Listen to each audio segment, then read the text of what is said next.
ఏ పని నడుస్తుంది.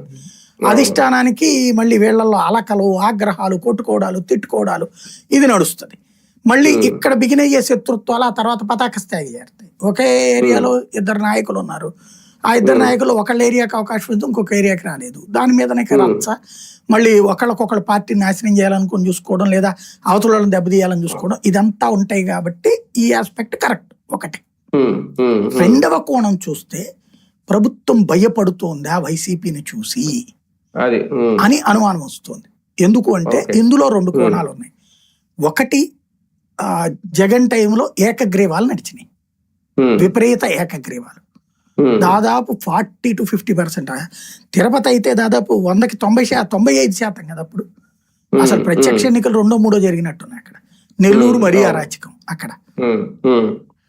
ఇలాంటి జరగటం వలన పార్టీ నష్టపోయింది. వైసీపీ లాభపడింది అనుకుంది.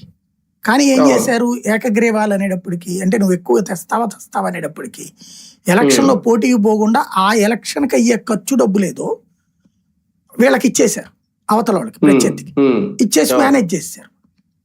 లేదా సామధాన దండోపాయాలు బెదిరించారా పోలీసుల చేత, ఏదైతే పోటీలో లేకుండా చేసి తెచ్చుకున్నారు. ఫైనల్ గా ఏమైంది, ఎమ్మెల్యే కోరుకున్న మనిషి అక్కడ ప్రజాప్రతినిధిగా వచ్చాడు.